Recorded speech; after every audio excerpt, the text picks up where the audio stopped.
Assalamualaikum warahmatullahi wabarakatuh. Selamat berjumpa kembali dengan Media Santri. Dan kali ini Media Santri akan menyuguhkan sebuah kisah karomah Syekhona Muhammad Khalil Bangkalan. Pada suatu sore di pinggir pantai daerah Bangkalan, Kiai Khalil hanya ditemani oleh Kiai Syamsul Arifin, salah seorang murid dan sahabatnya. Mereka membicarakan perihal urusan pesantren dan persoalan umat. Tak terasa waktu sudah berlangsung lama, dan matahari hampir terbenam. "Kita belum sholat asar Kiai," kata Kiai Syamsul Arifin. "Astagfirullah," kata Kiai Khalil menyadari kehilafannya. "Waktu asar hampir habis, kita tidak mungkin sholat secara sempurna Kiai," ucap Kiai Syamsul Arifin. "Kalau begitu, ambil kerocok untuk kita pakai ke Mekah," kata Kiai Khalil. Setelah mendapatkan kerocok, mereka menumpanginya dengan duduk di atas kerocok tersebut. Beberapa saat, Kiai Khalil menatap ke Mekah, tiba-tiba kerocok yang ditumpanginya melesat dengan cepat ke arah Mekah. Sesampainya ke Mekah, azan sholat asar baru saja dikumandangkan, dan mereka mendapatkan saf pertama sholat asar berjamaah di Masjidil Haram.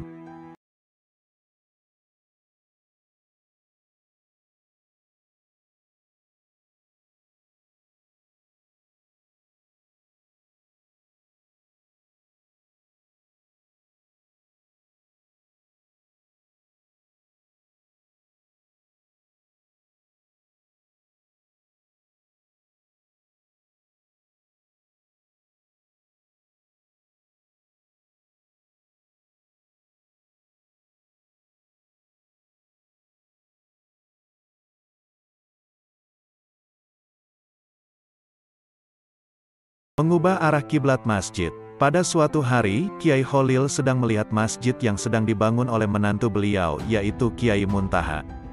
Ketika melihat arah kiblat pada masjid tersebut, Kiai Khalil menegur sang menantu yang alim itu, supaya membetulkan arah kiblat masjid yang sedang dibangunnya. Sebagai orang yang alim, Kiai Muntaha mempunyai alasan dalam menentukan arah kiblat tersebut. Beberapa argumen ditunjukkan kepada Kiai Khalil dalam penentuan arah kiblat. Melihat menantunya tidak ada tanda-tanda untuk mendengar nasihatnya, Kiai Khalil tersenyum sambil berjalan ke arah tempat pengimaman yang diikuti sang menantu. Kiai Khalil mengambil sebuah kayu untuk melubangi dinding tembok arah kiblat, dan menyuruh Kiai Muntaha untuk melihat lubang pada dinding masjid di tempat pengimaman. Betapa kagetnya Kiai Muntaha setelah melihat lubang itu. Sang menantu melihat dalam lubang kecil itu terlihat Ka'bah yang berada di Mekah dengan sangat jelas. Dengan penglihatan itu, Kiai Muntaha heran dan sadar bahwa arah kiblat yang menjadi kiblat bangunan masjidnya salah. Arah kiblat bangunan masjid terlalu miring, dan terbukti benar apa yang dikoreksi Kiai Khalil.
Karomah lain dari Mbah Kholil adalah kemampuannya membelah diri. Dia bisa berada di beberapa tempat dalam waktu bersamaan. Pernah ada peristiwa aneh saat beliau mengajar di pesantren. Saat berceramah, Mbah Kholil melakukan sesuatu yang tak terpantau mata, tiba-tiba baju dan sarung beliau basah kuyup. Para santri heran, sedangkan beliau sendiri cuek, tak mau menceritakan apa-apa. Langsung ngeloyor masuk rumah, ganti baju. Teka-teki itu baru terjawab setengah bulan kemudian. Ada seorang nelayan sowan ke Mbah Kholil. Dia mengucapkan terima kasih, karena saat perahunya pecah di tengah laut, langsung ditolong Mbah Kholil. Kiai Kholil dipenjara oleh penjajah. Masa hidup Kiai Kholil tidak luput dari gejolak perlawanan terhadap penjajah. Tetapi, dengan caranya sendiri Kiai Kholil melakukan perlawanan.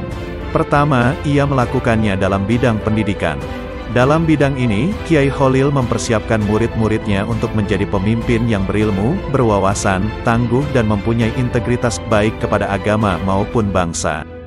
Ini dibuktikan dengan banyaknya pemimpin umat dan bangsa yang lahir dari tangannya, salah satu di antaranya, Kiai Hasyim Asy'ari, pendiri pesantren Tebu Ireng.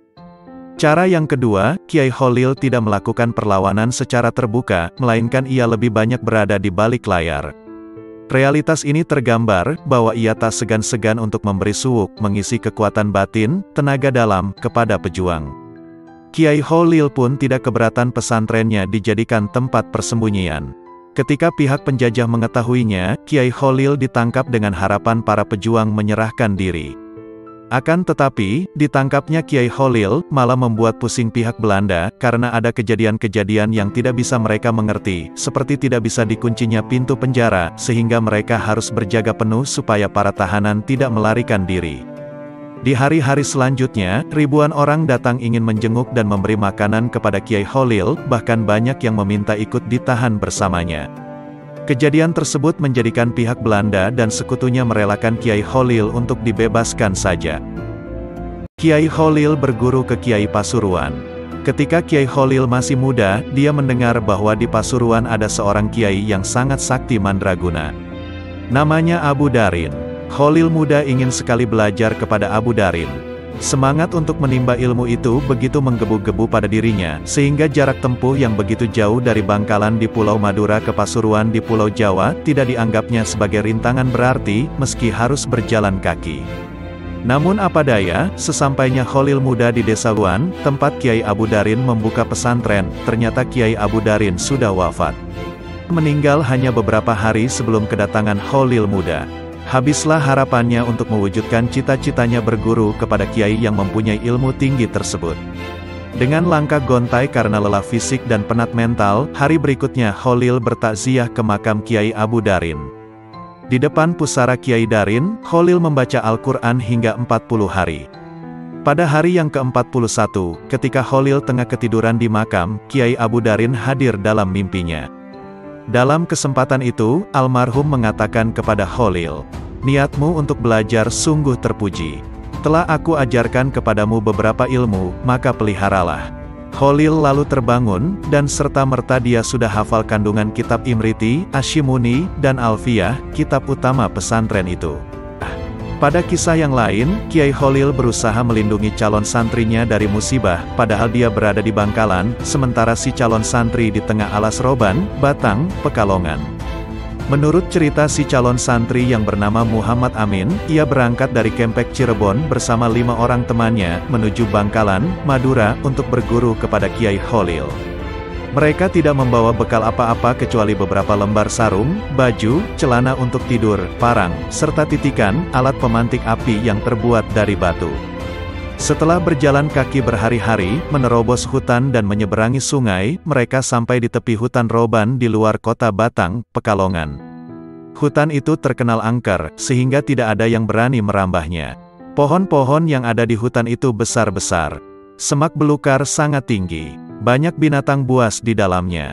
Namun yang lebih menyeramkan, banyak perampok yang berkeliaran di tepi hutan itu. Mereka perampok yang kejam dan tidak segan-segan membantai mangsanya kalau melawan. Menjelang malam, tatkala 6 orang calon santri itu sedang mencari tempat untuk tidur, tiba-tiba muncul sesosok laki-laki. Namun karena tampangnya biasa-biasa saja, mereka tidak menaruh curiga. Bahkan orang itu kemudian bertanya apa mereka punya titikan, karena ia akan menyulut rokok. Setelah titikan itu dipegangnya, ia mengatakan bahwa batu itu terlalu halus sehingga sulit dipakai untuk membuat api. Masih perlu dibikin kasar sedikit, kata orang itu sambil memasukkan batu tersebut ke mulutnya lalu menggigitnya sehingga pecah menjadi dua. Terbelalak mata 6 orang calon santri itu menyaksikan kekuatan mulut laki-laki itu. Mereka gemetar ketakutan. "Serahkan barang-barang kalian," hardik orang itu. "Amin," yang paling berani di antara mereka menjawab. "Kalau barang-barang kami diambil, kami tidak bisa melanjutkan perjalanan ke Bangkalan." Mendengar kata Bangkalan, orang itu tampak was-was. "Mengapa kalian ke sana?" dia balik bertanya. "Kami mau berguru kepada Mbah Holil," jawab Amin. Tersentak laki-laki itu, seperti pemburu tergigit ular berbisa. Wajahnya pucat pasi, bibirnya menggigil. "Jadi kalian mau nyantri sama Kiai Holil?" "Betul," sahut 6 calon santri itu bersamaan. Mereka gembira karena merasa tidak akan dirampok. Tapi dugaan itu meleset. "Kalau begitu, serahkan semua barangmu kepadaku," kata lelaki itu. "Kalian tidur saja di sini, dan aku akan menjaga kalian semalaman." Makin ketakutan saja para remaja itu. Mereka kemudian memang membaringkan badan tapi mata tidak bisa diajak tidur semalaman. Maut seakan sudah dekat saja. Keesokan harinya, selepas mereka sholat subuh, lelaki itu mengajak mereka pergi. "Ayo kita berangkat," ujarnya. "Kemana?" tanya para calon santri. "Akan kuantar kalian keluar dari hutan ini agar tidak diganggu oleh perampok lain," jawabnya tampak ramah. Dalam hati mereka bertanya-tanya, apa maunya orang ini. Namun sebelum pertanyaan itu terjawab, orang itu berkata, "Sebenarnya kalian akan aku rampok, dan menjual kalian kepada Onden Ming untuk dijadikan kuli kontrak di luar Jawa. Tapi ilmu saya akan berbalik mencelakakan diri saya kalau berani mengganggu para calon santri Kiai Holil. Sebab guru saya pernah dikalahkan Kiai Holil dengan ilmu putihnya." Maka 6 remaja dari Kempek itu kian mantap untuk nyantri ke Bangkalan. Terlebih lagi baru di perjalanan saja untuk menuju pesantren Kiai Holil, mereka telah memperoleh karamah dari pemimpin pesantren tersebut. Suatu hari di bulan Syawal, Kiai Holil tiba-tiba memanggil santrinya. "Anak-anakku, sejak hari ini kalian harus memperketat penjagaan pondok pesantren. Pintu gerbang harus senantiasa dijaga, sebentar lagi akan ada macan masuk ke pondok kita ini," kata Syekh Holil agak serius. Mendengar tutur guru yang sangat dihormati itu, segera para santri mempersiapkan diri. Waktu itu sebelah timur Bangkalan memang terdapat hutan-hutan yang cukup lebat dan angker. Hari demi hari, penjagaan semakin diperketat, tetapi macan yang ditunggu-tunggu itu belum tampak juga. Memasuki minggu ketiga, datanglah ke pesantren pemuda kurus, tidak berapa tinggi berkulit kuning langsat sambil menenteng kopor seng. Sesampainya di depan pintu rumah Syekh Holil, lalu mengucap salam. Mendengar salam itu, bukan jawaban salam yang diterima, tetapi Kiai malah berteriak memanggil santrinya. "Hei santri semua, ada macan. Macan, ayo kita kepung. Jangan sampai masuk ke pondok," seru Syekh Holil bak seorang komandan di medan perang. Mendengar teriakan Syekh, kontan saja semua santri berhamburan, datang sambil membawa apa yang ada. Pedang, celurit, tongkat, pacul, untuk mengepung pemuda yang baru datang tadi, yang mulai nampak kelihatan pucat. Tidak ada pilihan lagi kecuali lari 1000 langkah. Namun karena tekad ingin nyantri ke Syekh Holil begitu menggelora, maka keesokan harinya mencoba untuk datang lagi. Begitu memasuki pintu gerbang pesantren, langsung disongsong dengan usiran ramai-ramai. Demikian juga keesokan harinya. Baru pada malam ketiga, pemuda yang pantang mundur ini memasuki pesantren secara diam-diam pada malam hari. Karena lelahnya pemuda itu, yang disertai rasa takut yang mencekam, akhirnya tertidur di bawah kentongan surau. Secara tidak diduga, tengah malam Syekh Holil datang dan membantu membangunkannya. Sontak saja dimarahi habis-habisan. Pemuda itu dibawa ke rumah Syekh Holil. Setelah berbasa-basi dengan 1000 alasan, baru pemuda itu merasa lega setelah resmi diterima sebagai santri Syekh Holil. Pemuda itu bernama Abdul Wahab Hasbullah. Kelak kemudian hari santri yang diisyaratkan macan itu, dikenal dengan nama Kiai Haji Wahab Hasbullah, seorang kiai yang sangat alim, jagoan berdebat, pembentuk komite Hijaz, pembaharu pemikiran. Kehadiran Kiai Haji Wahab Hasbullah di mana-mana selalu berwibawa dan sangat disegani baik kawan maupun lawan, bagaikan seekor macan, seperti yang diisyaratkan Syekh Khalil. Ke-13. Santri yang tidak ikut jamaah. Dan di antara karomahnya, pada suatu hari menjelang pagi, santri bernama Bahar dari Sidogiri merasa gundah. Dalam benaknya tentu pagi itu tidak bisa sholat subuh berjamaah. Ketidakikutsertaan Bahar sholat subuh berjamaah bukan karena malas, tetapi disebabkan halangan junub. Semalam Bahar bermimpi tidur dengan seorang wanita. Sangat dipahami kegundahan Bahar, sebab wanita itu adalah istri Kiai Khalil, istri gurunya. Menjelang subuh, terdengar Kiai Khalil marah besar sambil membawa sebilah pedang seraya berucap, "Santri kurang ajar, santri kurang ajar." Para santri yang sudah naik ke masjid untuk sholat berjamaah merasa heran dan bertanya-tanya apa dan siapa yang dimaksud santri kurang ajar itu. Subuh itu Bahar memang tidak ikut sholat berjamaah, tetapi bersembunyi di belakang pintu masjid. Seusai sholat subuh berjamaah, Kiai Khalil menghadapkan wajahnya kepada semua santri seraya bertanya, "Siapa santri yang tidak ikut berjamaah?" Ucap Kiai Khalil nada menyelidik. Semua santri merasa terkejut tidak menduga akan mendapat pertanyaan seperti itu. Para santri menoleh ke kanan kiri, mencari tahu siapa yang tidak hadir. Ternyata yang tidak hadir waktu itu hanyalah Bahar. Kemudian Kiai Khalil memerintahkan mencari Bahar dan dihadapkan kepadanya. Setelah ditemukan, lalu dibawa ke masjid. Kiai Khalil menatap tajam-tajam kepada Bahar seraya berkata, "Bahar, karena kamu tidak hadir sholat subuh berjamaah maka harus dihukum. Tebanglah 2 rumpun bambu di belakang pesantren dengan petok ini," perintah Kiai Khalil. Petok adalah sejenis pisau kecil, dipakai menyabit rumput. Setelah menerima perintah itu, segera Bahar melaksanakan dengan tulus. Dapat diduga bagaimana Bahar menebang 2 rumpun bambu dengan suatu alat yang sangat sederhana sekali, tentu sangat kesulitan dan memerlukan tenaga serta waktu yang lama sekali. Hukuman ini akhirnya diselesaikan dengan baik. "Alhamdulillah, sudah selesai Kiai," ucap Bahar dengan sopan dan rendah hati. "Kalau begitu, sekarang kamu makan nasi yang ada di nampan itu sampai habis," perintah Kiai kepada Bahar. Sekali lagi santri Bahar dengan patuh menerima hukuman dari Kiai Khalil. Setelah Bahar melaksanakan hukuman yang kedua, santri Bahar lalu disuruh makan buah-buahan sampai habis yang ada di nampan yang telah tersedia.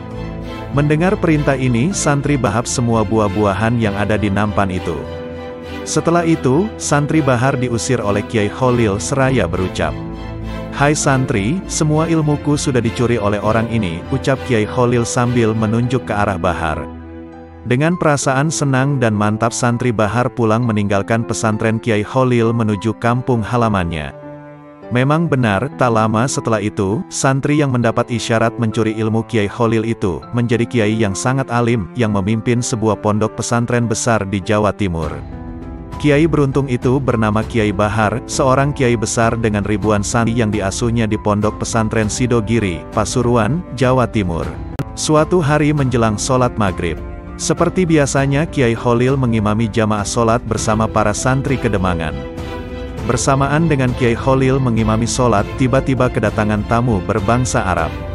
Orang Madura menyebutnya Habib. Seusai melaksanakan sholat, Kiai Khalil menemui tamunya, termasuk orang Arab yang baru datang itu.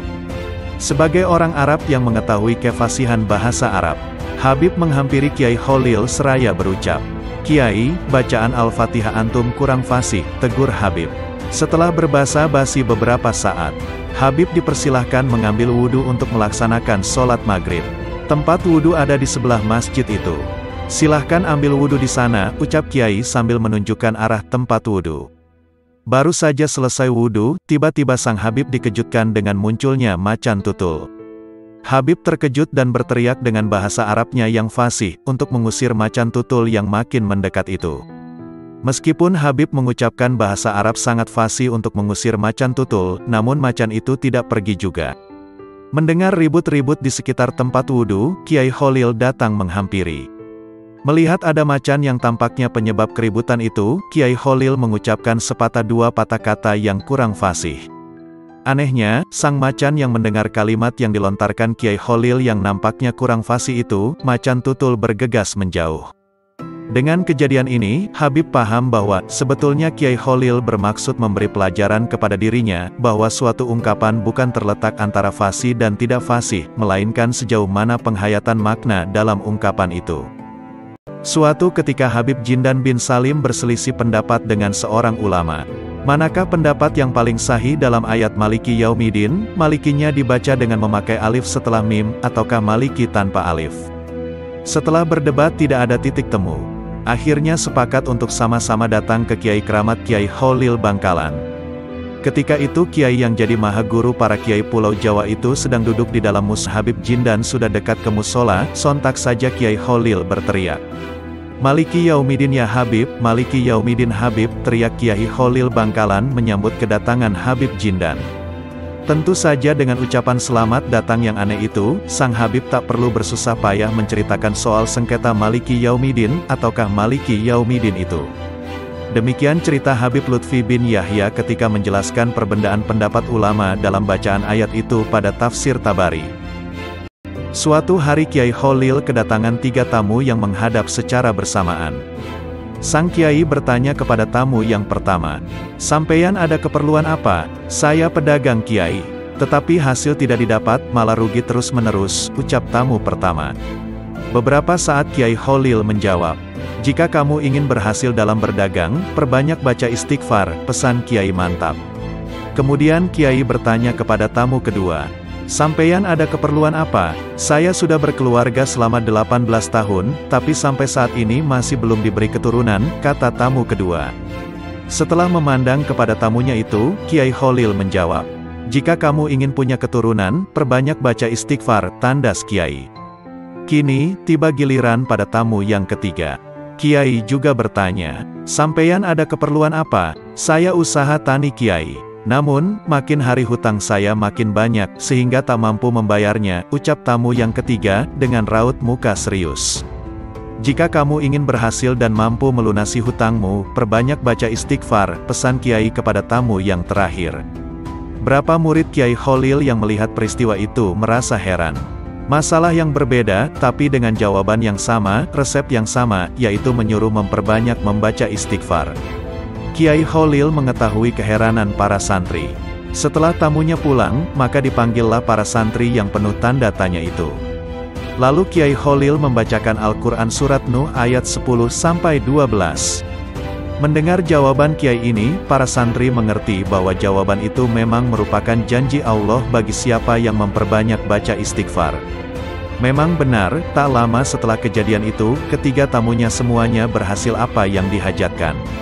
Mbah Kholil Bangkalan Madura memanggil 3 santrinya, Mbah Manap kelak menjadi pendiri pesantren Lirboyo, dan 2 orang santri lainnya. "Anu Cung, tolong sampeyan carikan air susu di laut." Saling pandang sejenak, ketiganya menjawab kompak, "Enggih, Kiai." Setelah pamitan mereka langsung berangkat. Dengan bekal keyakinan bahwa dawuh guru walaupun kelihatan mustahil tetap harus dilaksanakan. Selama 3 hari 3 malam mencari di lautan, ternyata hasilnya nihil. Di tengah keputusasaan ketiganya bermusyawarah. "Bagaimana ini?" "Lah iya, kalau kita jawab tidak ada berarti kan sama saja mengatakan guru kita tidak tahu, bodoh," sahut mereka. "Seperti beli rokok di toko bangunan," jawab lainnya.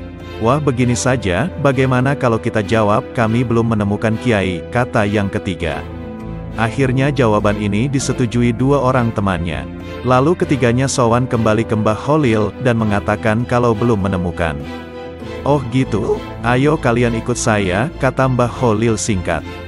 Kemudian beliau mengajak ke tepi laut, mengeluarkan gelas yang dibawa dari rumah dan mengambil air laut dengan gelasnya. Aneh bin ajaib, ternyata air laut itu berubah menjadi susu. "Sekarang mintalah kepada Allah keinginan kalian, dengan lantaranku," ucap Mbah Kholil. 2 orang santri pertama meminta agar kaya raya. Sedangkan Mbah Manap meminta ilmu yang bermanfaat.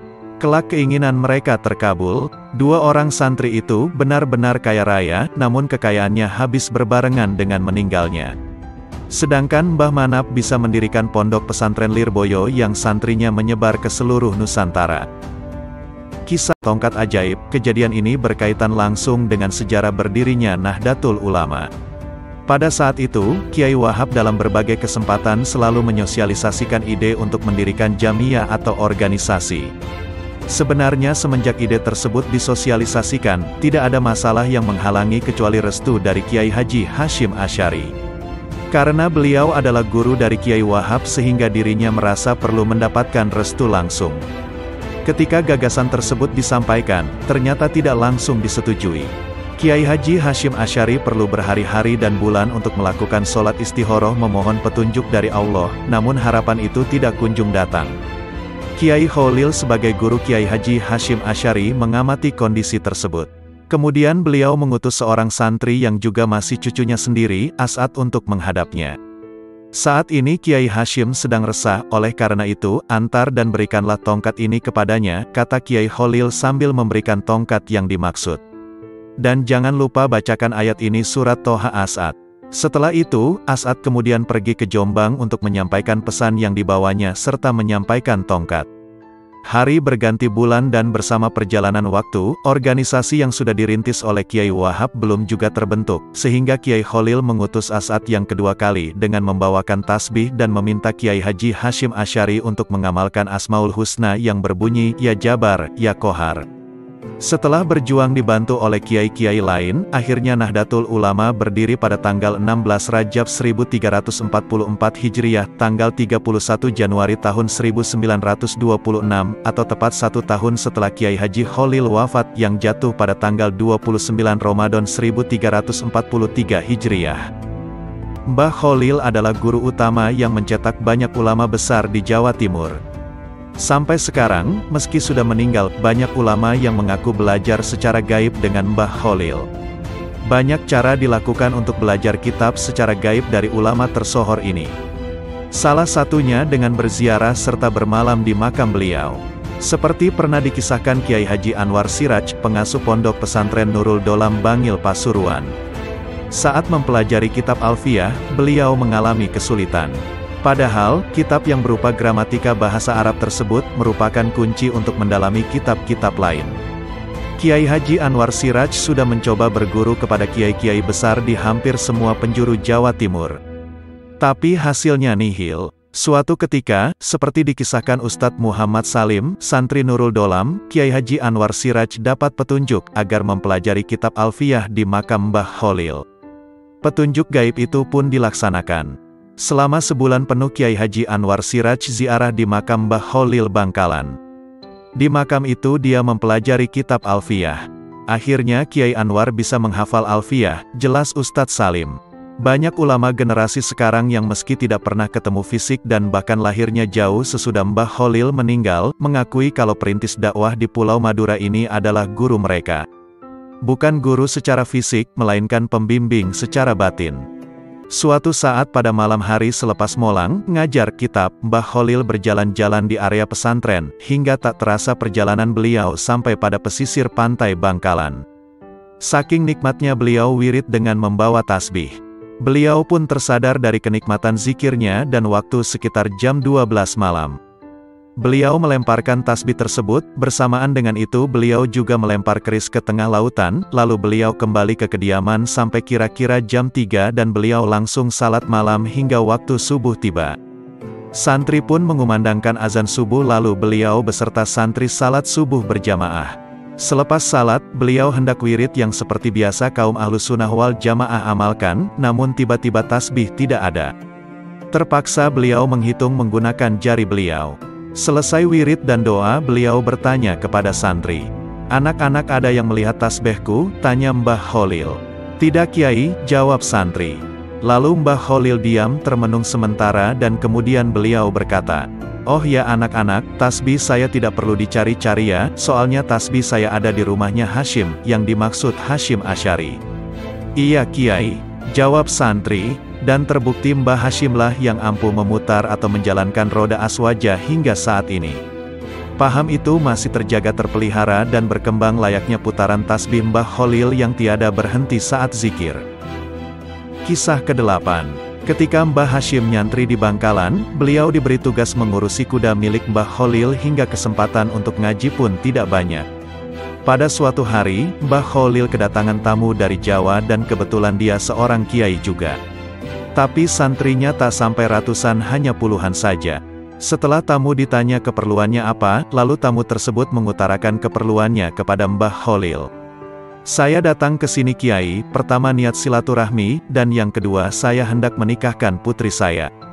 Berhubung dia sudah dewasa, kiranya patut saya carikan jodoh, apalagi usia saya juga sudah ada di ambang pintu ajal, yang tak lama lagi Allah pasti memanggil ruh saya kiai. Jika ada kiai, saya mohon petunjuk dan izin kiai untuk mencarikannya. Tanpa berpikir panjang, Mbah Kholil langsung memanggil Mbah Hashim yang ada di belakang dalam rumah. Mbah Kholil sedang ngurusi kuda. Spontan beliau yang mendengar suara gurunya memanggil langsung lari tunggang langgang menghadap sang guru. "Iya kiai, enjenengan manggil saya?" "Iya," jawab Mbah Kholil. Tanpa banyak tanya lagi, Mbah Hashim langsung diam merunduk, lalu Mbah Kholil berkata kepada tamu, "Ini dia calon menantumu yang akan meneruskan perjuanganmu." Tamu pun terkejut tegang dan tak habis pikir, sambil bergumam dalam hatinya, "Masa iya si santri emblasakan koyongene dadi mantuku arep ngurusi pesantrenku, aku ora yakin are iki ake elmune." Di sisi lain Mbah Hashim pun terkejut pula sambil bergumam dalam hatinya, "Moso iya si Mbah Kholil tego arep jodoaken awakku ambe putrin ulama, mulio ake santrin lan berwibawa serta alim koyo iki." Mbah Kholil lalu menyambung dawuhnya, "Apa yang kalian fikirkan? Sudah kamu pulang dan siapkan selamatannya di rumahmu, 3 hari lagi akad nikah dilaksanakan.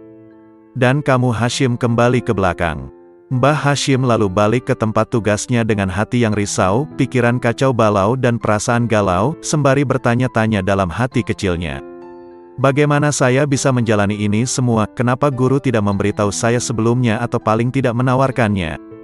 Gundah gulana, bimbang, ragu dan bingung terus berkecamuk dalam pikiran Mbah Hashim. Di saat-saat seperti itulah hidayah Allah ditampakkan.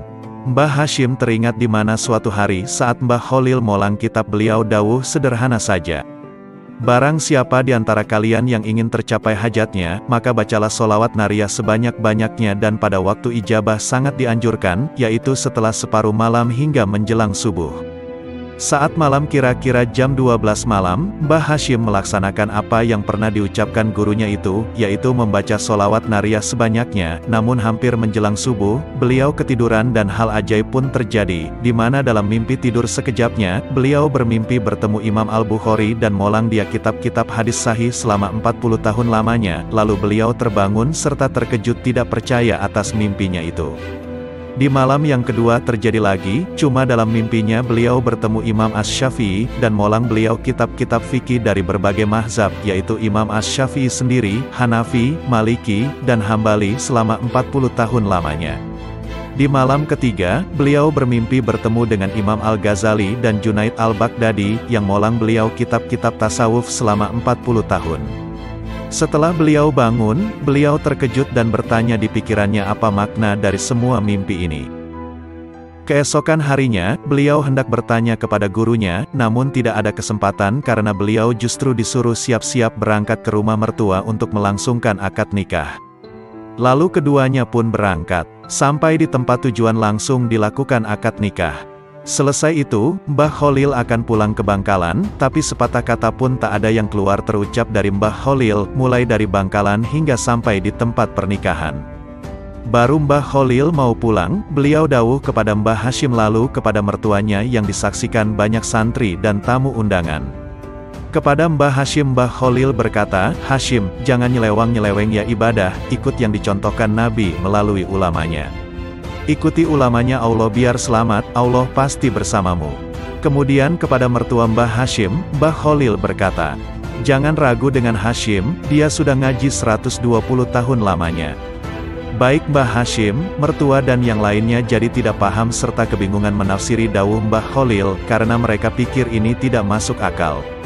Kapan ngajinya sampai 120 tahun, sementara usia beliau belum sampai 50. Lalu Mbah Kholil pun balik ke Bangkalan. Esoknya Mbah Hashim diuji mertuanya sembari ingin membuktikan sealim apakah menantunya yang dijagokan gurunya itu. Dan beliau pun dengan agak gugup berada di masjid. Sementara di tempat yang biasa mertuanya duduk sudah disediakan 2 kitab tafsir dan hadis. Tanpa ditanya, si santri pun dan ustadz memberitahukan batas yang harus diajarkan dan dibaca.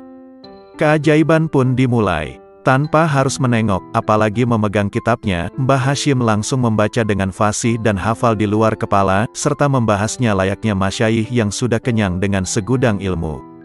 Tak satu pun ada yang salah baca. Ustadz dan santri senior yang tidak yakin dengan kemampuan beliau pun jadi takjub, begitu pula mertuanya yang mengintip dari celah jendela rumahnya pun ikut takjub. Dari hari itu hingga seterusnya, Mbah Hashimlah yang molang semua kitab-kitab klasik yang tebal-tebal dari berbagai cabang ilmu agama Islam. Itulah beberapa karomah Mbah Khalil kepada Mbah Hashim dan masih banyak lagi karomah-karomah beliau kepada santri-santri beliau yang lain. Syekh Khalil di dalam mengajar dan mendidik para santrinya tergolong sangat unik.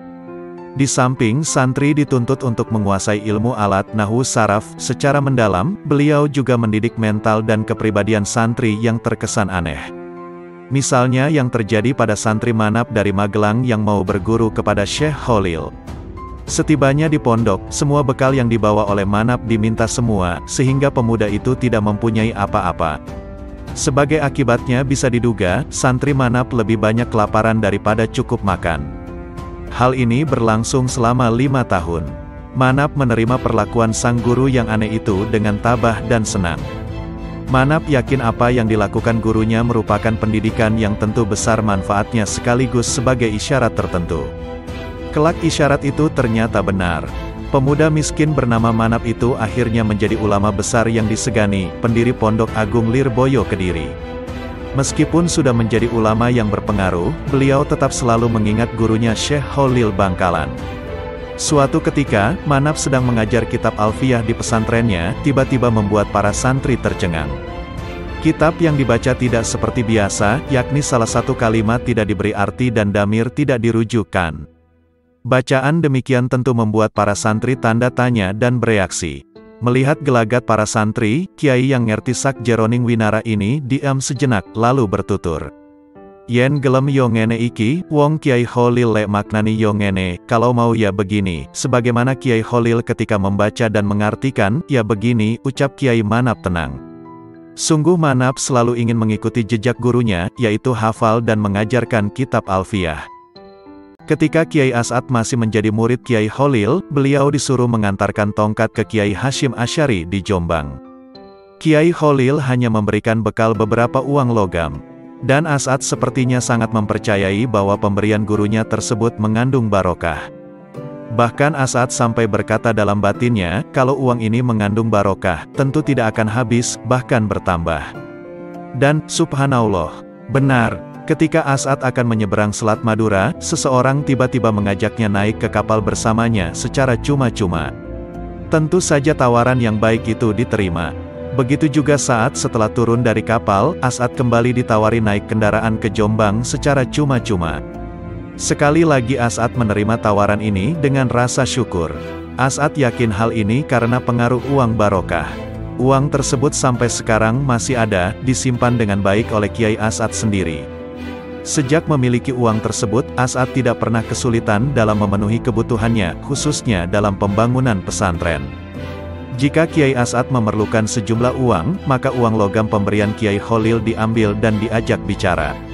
Hei uang, panggil teman-temanmu, saya perlu uang, ucap Kiai As'ad sambil menepuk-nepuk uang logam dengan penuh keyakinan. Benar, tidak begitu lama datanglah seseorang dengan membawa sekoper uang untuk diserahkan kepada Kiai As'ad. Beragam cara datangnya rizki melalui uang barokah tersebut. Bahkan dalam kesempatan lain, terkadang datang pada tengah malam, tiba-tiba sebuah sedan putih masuk ke pesantren dengan membawa sejumlah uang. Kiai As'ad ketika menghadapi sejumlah uang yang datang, paling-paling menyambutnya dengan ucapan, selamat datang teman-temannya uang barokah, mana temanmu lagi, ucap Kiai As'ad sambil tersenyum. Sekian, terima kasih.